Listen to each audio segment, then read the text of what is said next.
Okay, I do two different kinds of journeys. One is individual and the other is groups.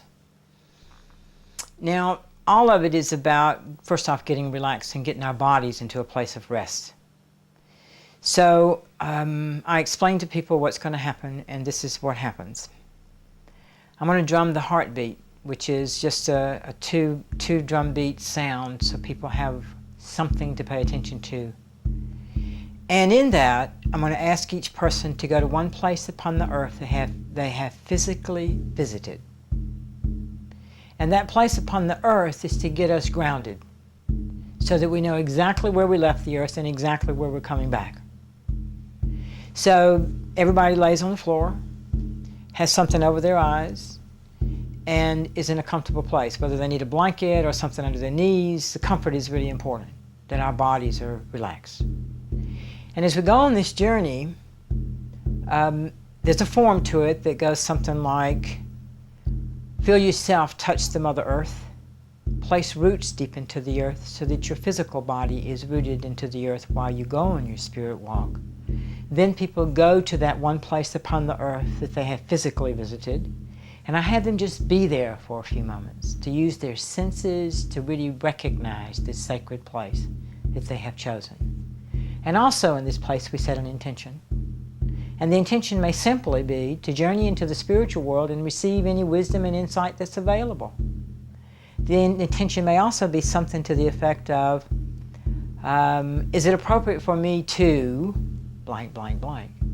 Or is there some message that I can receive on behalf of another person? My friend's sick, is there something I should be aware of assisting them? So once the intention's set, then I invite the person to go into the spiritual world in whatever way is appropriate for them. It can be through a tunnel, which is pretty traditional, to go through a tunnel, whether it's through the tunnel of a tree or it's the tunnel of your creation of PVC pipe or crystal or whatever.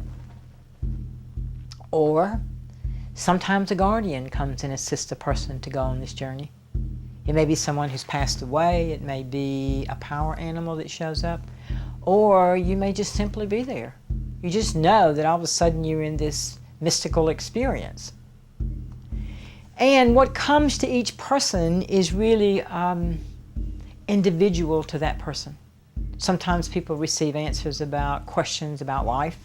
Sometimes people receive answers about an experience they had a long time ago and it never got clear. They may be given some wisdom.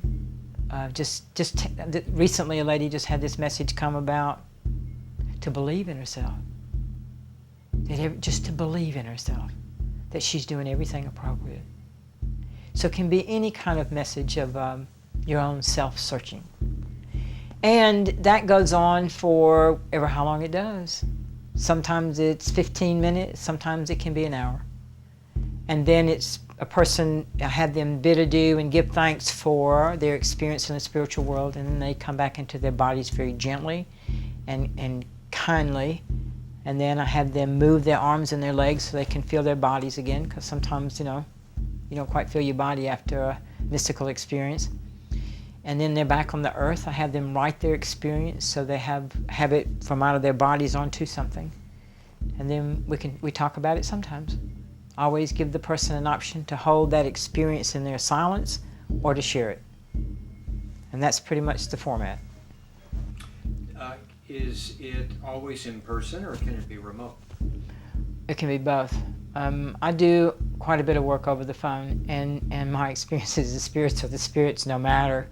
Sometimes there's even a bonus, so to speak, where we are not facing each other, we have the physicality, and in that regard, it's simply the energetics, which I love. It's just like the energies work no matter. We're in our bodies, but the desire of the intention is still energetic. So anything except for group journeys, and I imagine with our technology, you could do group journeys over the phone at this point, or in a conference call, but it really doesn't matter whether it's in person. Some people have a personal preference of it being in person. The only thing with a soul retrieval is I like to breathe into the person's heart whenever that aspect of themselves is returning, But the person themselves can do that. I usually have them just take their hands and put them over their hearts so they can receive themselves.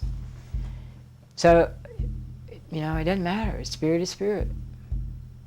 And the beauty about the phone is that once we're finished, we're finished. And that person's in their sacred place at home, and I'm in my sacred place at home, and we're complete. There's no more conversation to have to go on.